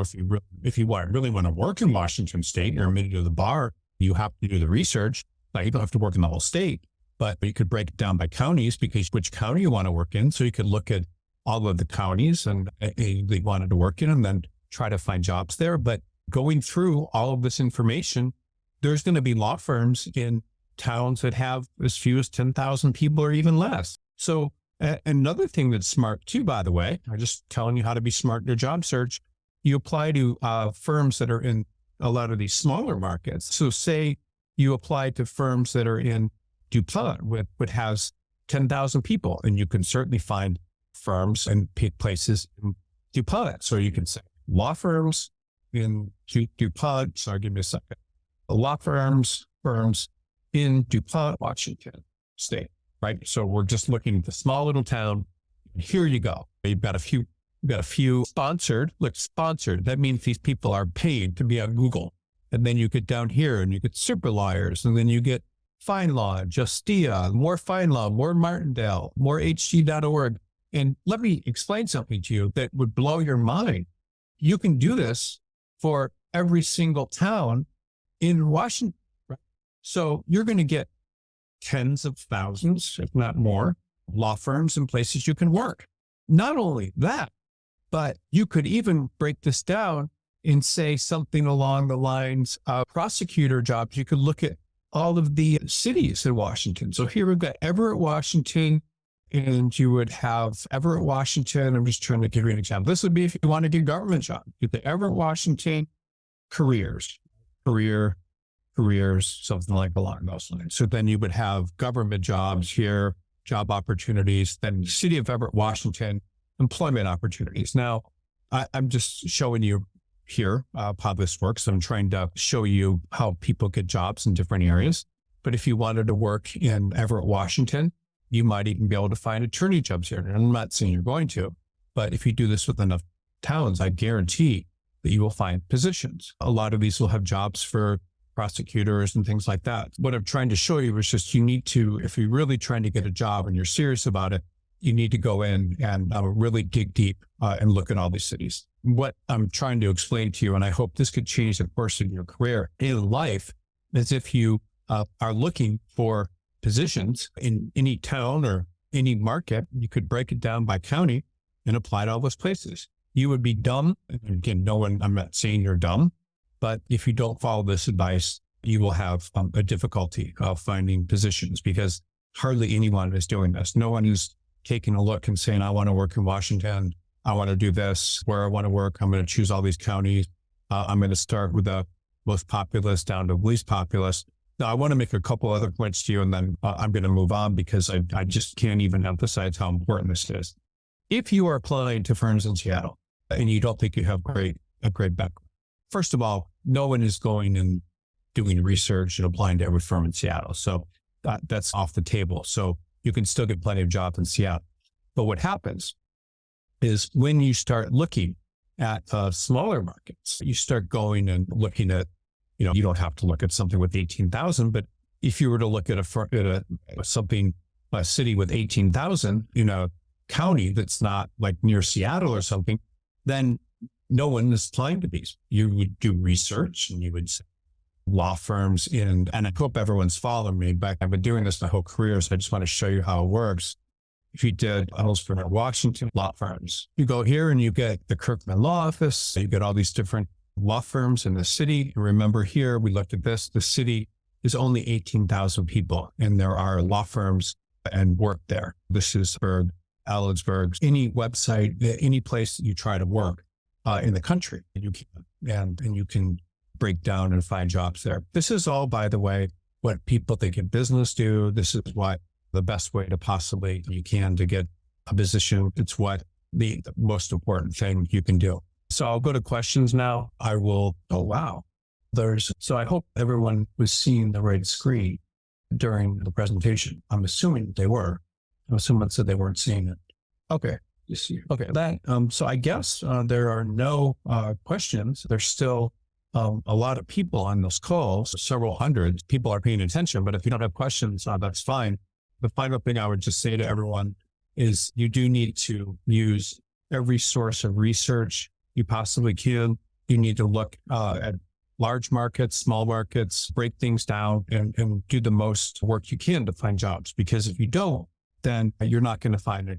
And there are really quite a few, and apologies, it looks like people aren't receiving this. Quite a few jobs normally would not see if you were having a difficult time finding jobs. The final thing I want to say is we're looking here at Washington State. You could either look at very remote places. You could look at list of cities and, places where people wouldn't go. I'm just showing you an example, but Idaho, Wikipedia, so you can look at this. So there's all of these cities in Idaho where you could possibly work. I've never even heard of Nampa, Idaho, but I guarantee you there's a ton of firms there. You can also see what's interesting is the population increase in all this. Look at how many people the population increases are. You could work there. My point to everyone here is I don't want anyone to ever get discouraged by the fact that they think there's no jobs or there's no place to apply. You need to use the entire market and go after the entire market into wherever you want to work. I'll even get even more granular right now since so many people are watching this. I think this is interesting. I'm glad, but you could look at things like our reciprocity BCG search. Here's an article about, is that the right one? Let's see, part of reciprocity. And I just want to show you what your peers are doing. Comprehensive, what is bar responsibility system? Look at this. So I want everyone to see how important it is you have an understanding of what your peers are doing. Right here, this particular article has gotten, I just want you to see these incredible numbers. Whoops, what's that? Anyway, this particular article has got 576,000 views, meaning 576,000 people have searched for this information. 576,000 people have presumably read this. And why is that? Because other attorneys, yourself included, are smart. Like they're looking, when they're doing a job search, they're not just interested in where they can work based on wanting to work. Someone doesn't say, I will only work in Lexington, Kentucky.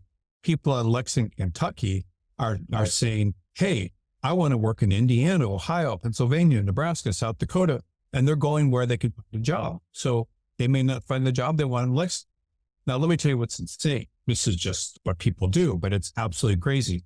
If you were living in Lexington, Kentucky and concluded based on the jobs you were seeing on Indeed or something that there were no jobs in Lexington, you said, oh my God, I've given up. There's no jobs. You could look at Law Crossing and find probably more jobs, but you wouldn't find every job. So if you give up and you only want to work in Lexington, Kentucky, and you think there's no jobs on Law Crossing, there's no jobs on Indeed, there's no jobs on LinkedIn, I've applied everywhere, therefore I need to go and look at all these different states. The first thing you would do, by the way, this is just the smart thing, you would say,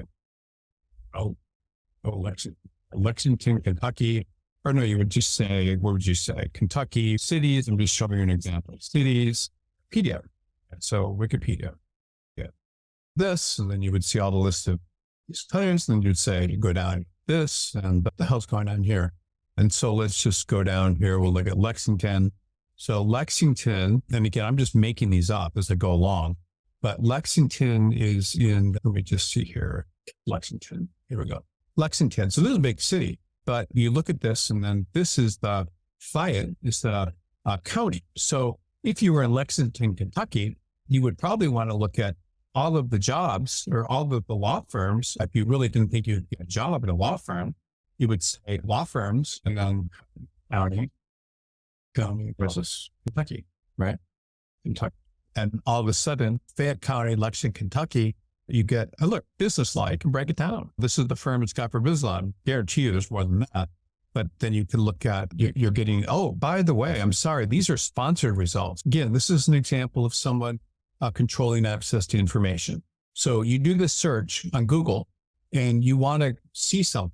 And so what they're doing first is they're showing you lawyers that are paying to be at the top, right? So they're controlling access to information, which is very important. And then if you go down here, then you're seeing more law firms that are actually in the list here. This is actually an interesting webinar about people are interested because the number of people that have been on the 15 minutes that are on this webinar is actually increasing. So I don't know why that is, and people must telling other people about it or something. But I guess this is what I do for a living, so it doesn't seem as interesting to me probably as other people. But I'm just going through this to show you how things work. This will, if you look at all the law firms in Lexington, Kentucky, you're probably going to get pages and pages for in the same county that Lexington is in. Then you could do counties around Lexington, around county and so forth. So my point is that everybody should never, by any stretch of imagination, when you're doing the job search, oh, look at this. That's cool. Number one, best law firms in Lexington, right after. I like that for BCG. But the point is you never want to lose sight of the fact that there's plenty of places you can apply to. And look at these search results. They just keep going. They just keep going. There's just so many places you can work. And so you should never lose track of that. You should never give up. No one should give up on their search. And if you're looking for a job, no one should, because there are so many freaking places that you can work. It's unbelievable. It just blows the mind that how many places there are. You break things down by city. But the final thing I wanted to share, and I apologize, I got off on a tangent. So we were looking at these bar reciprocity places. So places, other cities and other states you can work at once you pass the bar. And there are some limitations, like you can only work in California if you have the bar, so you have to take the bar there. You can only work in Florida if you have the bar, so you have to take the bar there. You can only, after a certain number of years you've been practicing, you can waive in New York, but you can't do it before then. So there's Delaware is another one. But my point to you is that even if you think you're limited by, and again, I just want to stress, look at this, 576,000 people have read this. This is what your peers are doing. They're reading articles about like this in other places they can work. So if you're sitting there in Columbus, Ohio, I think you're having a hard time getting a job, you can look at all the firms in the same county. You can look at all the firms in the state. There's going to be tens of thousands. Or you can also do something really smart and look at states where you can waive into. So instead of saying my market is, just want you to watch this, my market is only the state where I'm working, you can go and say, I'll just show you this, it's pretty freaking cool. A list of US states. You can go and say, and I'm trying to give people here hope. I want you to the reason I'm spending so much time on all this is I want you to understand like how much freaking opportunity there is out there. It's ridiculous. It's so freaking crazy, like how much opportunity there is and how few people are understanding like how this freaking thing works. So you're admitted to one state, so not admitted to California. So you're SOL, unless you take this ridiculous bar exam. You're also going to be SOL if you try to work in Florida, you don't have the bar exam. Some other states, there's going to be things, but you could build a list of all of these states where you can wade into and apply to jobs. Nevada might be better, but the point is that once you understand the list of places, so instead of looking at one state, once you understand where you can wade in and all that stuff, bar reciprocity, you can look at jobs in 45 states or whatever it is. So why wouldn't you possibly want to look at jobs in 45 states? You'd have to be crazy not to do that if you really want to get a job. People move for jobs all the time. If you're in the military, you move for jobs all the time. If you are a doctor, you may get a job in another state or a resident. People move for jobs all the time. Why shouldn't you? But the point is that if you're a freaking law student, you're looking for jobs and you're getting one, you should look at other states. If you want to look for jobs in Alabama, you shouldn't just look at the big cities like everyone else is. You can look at a list of cities in Alabama. See here, a list of cities. Just want to show you a list of cities. So then you get this list right here. All these freaking places you can look for jobs. Now, the same thing goes, this is just ridiculous. Come on, just completely insane. So if you want to, and I don't know why this one isn't listing cities the way our previous one was, but you get a list of cities you can apply to, like right here. You get all these cities in Alabama. Then in addition to all of these cities in Alabama, then you search buying law firms, Alabama. You can search chambers. You're not going to get a lot. You search Google for firms. You search BCG list file here. Smaller too. I'm promoting them. You search, what else do we talk about? hg.org for firms. You search Vault. You search US News. You search Martindale for firms in these areas. And then you develop a comprehensive list. You want to work in York, Alabama, you do that you do a search for Fine Law Chambers, Google, BCG, Vault, US News, Martindale. I don't even know. It probably showed some other ones. Let's see what's going on here. Chambers, hg.org. Oh, FindLaw. What was this other one? This is just a list. But you search all of the sites that you can find. Or you might even have super lawyers. I don't know. There's super lawyers. Whatever the lists are, you try to search for candidates on them. And you do whatever you can for law firms and you build a huge list. And so again, this is just for York, Alabama. Imagine if you did the same thing for these hundreds of areas if you wanted to work in one of these cities. And my point to you is, I guess it's a very simple point, but the point is that there are law firms crawling out of the walls. They're just everywhere. There's tons of them. And the idea that you couldn't get a job in any city or state, to me, is insanity. This is what people think. They think, oh, the market's terrible. It's absolutely 182 pages of these law firms. It's just bananas how many places you can possibly work. I can't even begin to fathom it. The other thing I'll just tell you straight out is you can search for companies in these areas. And suddenly, say you want to work in-house, you could do that. You could search for government offices in these areas and say you want to work there and apply to them. A lot of these places will have government jobs. We talked about earlier, and I just continue to do this because the number of people in this webinar for some reason is increasing, which is rare at this point in time. But if you want to look at, say, Tuscaloosa, Alabama, City Hall, what's a City Hall? It's what this City Hall. Yeah, I'm using the city, but I never really don't know much about. So City of Tuscaloosa. So you look at here, and you can do this, by the way, for every city in your state if you want to work somewhere. So now we're going to Tuscaloosa, and we're going to business, city services, Tuscaloosa, part of job, travel, pardon, citations. Let's see, menu. So we have calendars, police, start a business, things to do, work with us. So these are jobs. They're looking for motivated individuals. And I may have shown this site earlier in the thing, but you have city venues, engineer, grants, for worker, an operator, firefighter, mechanic. I think I already looked at this particular site with everyone, but in most cases, park ranger, police, project manager, revenue officer, safety director. But if you look at, most cities, and you were to do this with cities, for example, I don't know, let's look down to, give me 1 second here. And I'm just showing you this so you can see some larger cities. But all of these cities, by the way, will have employment opportunities in Birmingham. This is just an example of one city in one state. So for whatever reason, this particular firm does not, the hell is this?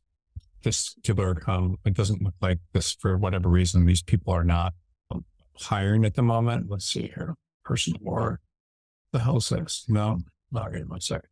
Job Quest. Maybe they have jobs Quest, whatever the hell that is. Never even heard of that. Oh, merit systems. These are Job Quest. Oh, I see. So all these cities and have gotten together and posted all their jobs in one place in Alabama. So you would have. I'm just showing everyone how to look for jobs and the way to do it in different cities, public meetings, personnel. For whatever reason, it doesn't look like they're hiring either. I don't know if I'm right, but here we go. 63 results. Workers' project accountant, government accountant, finance director, building, writer, web developer, social worker, public health. So it doesn't look like they're hiring any attorneys unless I've missed any, and I can look for them. But a lot of times, high number of times, you're going to find positions. Attorney, maybe I missed something. I'll pick a dish. No, lawyer. Was a prosecutor. It's nothing. But the point is that you can look at firms and you can look for firms in jobs in every city and every county, wherever you're trying to work in the country. And this will drastically increase the odds that you can get a job anywhere. So you have this many options. I guess my final point here is I'll say, instead of looking at 45 states, if you have bar reciprocity, which you can figure out by looking online, you have bar reciprocity. Instead of looking in one city where you want to work, right? You can look at every city. You can look at more cities. You can look at every city. Instead of looking at every city. Instead of looking at job sites, websites. You can research places to work. And I showed you all of these things. So again, just talking about these. And then I think I'll wrap this up. I know that there's not a lot of questions, but I think people at this point get the idea that the market and the potential number of places you can apply is absolutely ridiculous. There are more people, more jobs, more potential places to apply than you can even imagine. And it's absolutely insane. No one should think that they're limited by any stretch of the imagination in your job search. You can find any potential job, any potential place you want to work. You can apply to those places. Another thing would be instead of emailing a resume, you can mail it.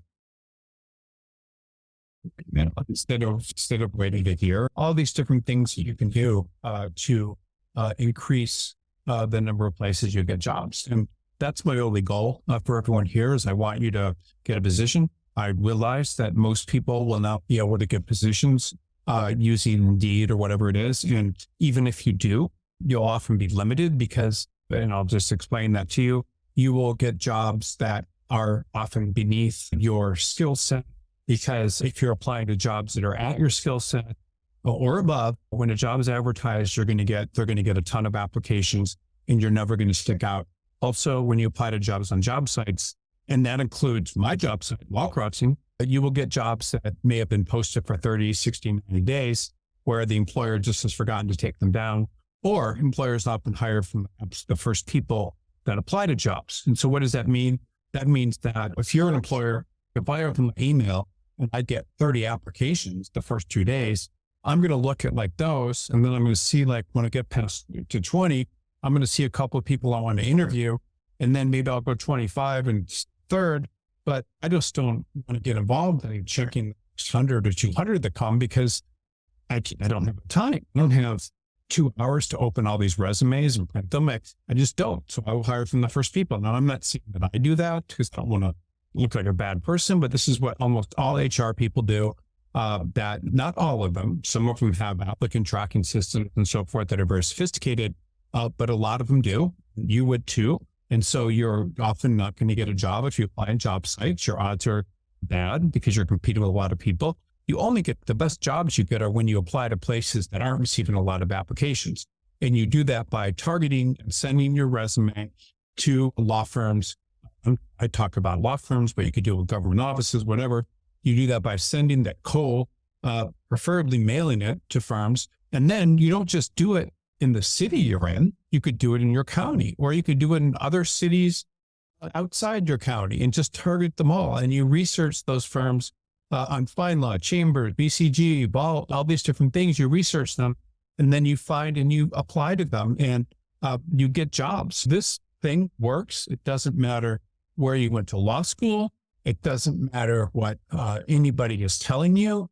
It doesn't matter if you're employed or unemployed. It doesn't even matter if you're not admitted to the bar yet and you've freaking taken it 5 times. It doesn't matter, which is, I'm telling you, law firms and people need people to work for them. Every law firm needs people. People are flattered when they get an application. Small law firms, small law firms, middle-sized law firms that people don't know about in areas of the country they don't know about. So instead of looking at one state, you can look at 45 states. That's perfectly up to you. You could, if you're admitted to one state, you can apply to 45 states. If you're admitted to one state and you want to stay in that state, you can apply to every city in that state. And there'll be hundreds. It's insane. 30 categories. What is this? It's like, it was 450 results of cities in Alabama. So instead of looking at one city, you look at multiple cities. Instead of looking at a job site, you research places to work and use this information, right? And you can do that yourself, piece of information. And that instead of mailing your resume, you can email and you can mail it. Why do I say that? Because imagine if you got a letter to your house that said, hey, I'm an experienced nanny. And if you ever need someone to take care of your child, and say you have children, I would love to talk to you. Here's my resume. Let me know. And if you're sitting there and you're like, whenever 20% of the country or homes that have a new child, what would you do? You might think the person's a creep, but most people would take that very seriously if they think they can use a nanny and hire the person. That's the kind of thing that hardly anyone does. And that's the kind of thing that will drastically change your career and your life if you start doing that. So you mail it. And instead of using one source of firms, which is about access to information, so instead of using one source of the information about where you use numerous ones. That's how that works. So you use FindLaw, Chambers, Google, like all these different things to find them. And remember, I just want you to see these people, and the whole point of this webinar is about controlling access to information, controls access to info. So controls access to info. All these people do. So FindLaw does. Only people that pay can play. So FindLaw, FindLaw does. Then Chambers does. Then Google by showing sponsored results first. Showing sponsored first. So then BCG lists do by showing only best firms. And then HG.org does to some extent. I'm not exactly sure how it does it. And Ball does, and US News does, and Martindale, and Super. So all of these people and things are controlling access to information. So the only way that you can possibly find a position is to try to work around all this and do whatever you can to apply. What am I doing?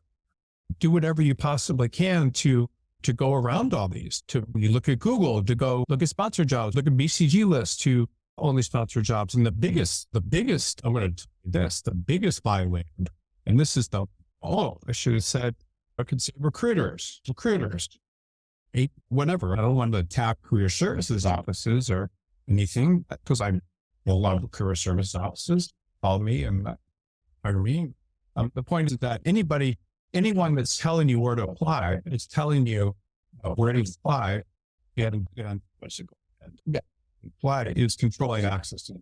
So that's system. So that's just another. So all these people are trying to control access to information, and it's very serious because you're looking for a job and you're trying to figure out where to apply, but you have no idea because everything is being so. The one I like best for finding jobs, I don't think there's probably ever been a better source, is something like Google. They're going to control access to information. They're also going to show you the best things they can find. They're also going to show you all the results. What's crazy is people are paying. I don't think Chambers paying. HG, I don't know. They get paid. So paid.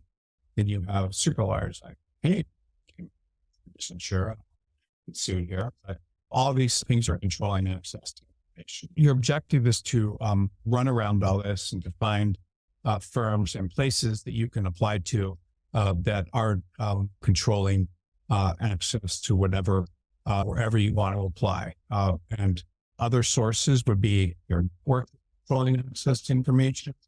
If you don't know, all of these different people groups are controlling access to information. So information means who's hiring, who you can work for, where the best places to work.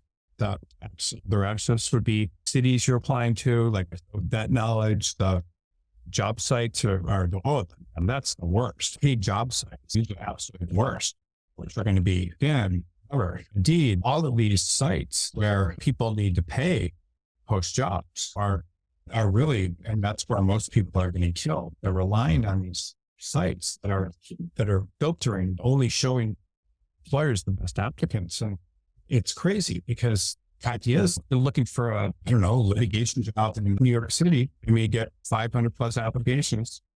What are your odds of being the best applicant? It's crazy. It's just crazy. Some of the best applicants require some of the jobs may require different types of skills and so forth, but it's just a job can get 500 applicants and pay $30,000 a year. I've seen jobs for attorneys paying $40,000. And obviously, if these 500 applicants knew that, but the point is that anytime you get into what's I call the saturated market, meaning a market where everyone's trying to work, your odds of getting a position actually go down because one job in New York City can get hundreds of applicants because there's so many people trying to get jobs there. where's the job in, I don't know, let's take a look at some of these cities in Alabama. Dothan, Alabama, one job in Dothan, Alabama. I'm just giving you Dothan, Alabama, would get 10, 2 hours. Obviously, when you try to look at a saturated market, it's going to be much more difficult for you to get a job. But another thing is, this is just a final thing I do top off this webinar. I just don't understand why there were people out here. Get glad that more people are getting on this when it's a couple hours in, but anyway, but there's 5,000 law firms. It was probably more than that. 7,500 law firms in New York City. I don't know what the number is, but it's something like that, maybe more. And say there's 50 with your practice area. And then you get down, you break that down, there's 850 in your practice area. And if it was personal injury, there might be 3,000, I don't know. But 850 their practice area. On that 850, there's 30 with jobs, maybe. I don't know what the number, but job openings. And out of that 30 with job openings, there's 30 with job openings. That still leaves 820 firms that you apply to, firms without job openings. And out of 820 firms, you might have, you might have 300 that interview and hire the right person comes along. I just want everyone to understand how this works. And hope this makes sense. And I will hopefully make better sense in a moment. Let's say you want to work in New York City, okay? And say your practice area is something like, I don't know, literally, there might be 850 firms that do residential real estate transactions. You need an attorney in New York to do residential real estate transactions, buy a house or something. So maybe there's 850 firms that do them. So you look online and you do a search and you go to Indeed, LinkedIn, Law Crossing, or however you're searching for a job. And out of those 850 firms, maybe there's 30 with job openings. I would actually venture to tell you it's probably more like 10 to 30 tops. That's me. But so 30 with job openings. That means you have, I'm just going to say residential real estate. 850 with their price sale to say, this is just residential real estate transactions. And that number may be higher or lower transactions. So you have 850 in your practice areas doing residential real estate transactions. And this is very important. I want everyone to understand what I'm talking about here, because this is going to change the course of your career and your life if you understand this. So 7,500 law firms in New York City, which you will only find, by the way, okay? You will only find them if you understand how to use to go onto a site like FindLaw, Chambers, but more importantly, Google, which is the best possible source of information, always will be. It's the freaking, maybe not always, but it's got the best PhDs, been doing it for years, combs every freaking law firm website out there and categorize it. Then you can look at BCG list, HTA.org, whatever, all these different sources of information. But honestly, and then you could look at job sites. Maybe there's a few firms that are advertising on there, just on the website. So you're looking for, there's 856 firms in New York City that do residential real estate transactions. Okay. And out of that, well, anyway, so 10 to 30 of these may have job openings. I would say it's probably far fewer. Then there's 8 firms without job openings. So out of those 850 firms, there's 820 without job openings. If you were to send, so say you send your resume to whoever looks like the highest ranking person in the firm, whatever firm this is, doing residential real estate transactions, person in the firm doing this work, residential real estate transactions, and maybe 300 of these. No, I could even go lower if you want. I could go 50 to 300. Or maybe 20, I don't care. But the point is that these people will hire people if they have the work. Will hire people if they have the work. And because they can make money if they have the work. So I'm just want you to understand. So some guy that's sitting there, woman that's sitting there doing residential real estate transactions and doesn't particularly like doing the drudgery of doing all the work for a closing. She would rather sit in the closing and have people sign the documents. The associate does. Whatever. But these law firms will hire people if they come along to do the work. And so I'm just telling you have to understand like how all this works. And again, look at every state, look at every city that you could work in the state. You could break it down by county, look at every job site, email your resume, mail your resume and look at all these different sources of jobs. And that's really, I think, all I got to say about this topic. And so you can understand that. But you need to, everybody, if you are looking for a job, you need to do this comprehensive search. And again, I saw a woman this morning, I talked to her, and it was freaking amazing. She had quit a law firm that she was working in Delaware as a bankruptcy attorney. Then she went out and emailed firms all around the country that in areas that she believed were where they were small law firms that represented large clients. And she took a look at their website to figure it out or did sophisticated work.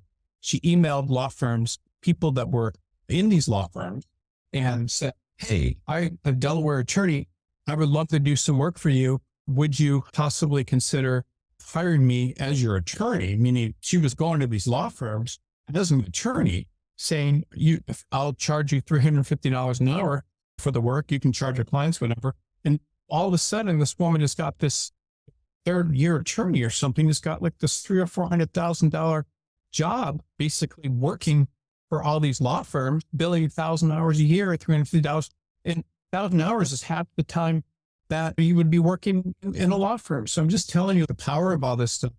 When you understand how to do research, when you understand how to market yourself, you understand how to find, you can do this to generate business. You can use this to get a job. You can use this to whatever. And this particular philosophy that I've developed is having worked for an attorney that never lost a case, that was behind the lines and drawing a lot of attention, but people with a lot of money to spend on attorneys knew who he was. So that's really all I have today. This webinar, by the way, is recorded. It will go live on our website within probably like the next week or so. So you can watch this and see all this stuff that I've talked about today. But I just want to emphasize to everyone, that no matter what stage of your career you are in, you can use this if you're 30 years of experience and you're 40 years and you're in the mid 60s and you want to get a job in a city, or you want to get business by contacting companies that do the kind of work you want to do in a city, by going out and finding jobs if you're an unemployed attorney in your city or another state. All of this is just, it works. And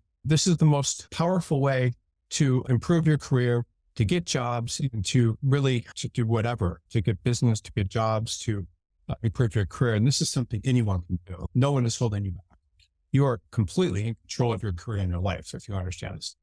And you should not allow anyone, whether it's chambers or a job site or a recruiting firm, or anyone to hold you back, because your options in the legal career, in your legal career, are just freaking off the charts. You have so many freaking places you can work and get jobs that the better you understand that, the better you will do. So thanks everyone for being on this webinar. This is really stuff that will help you if you understand it.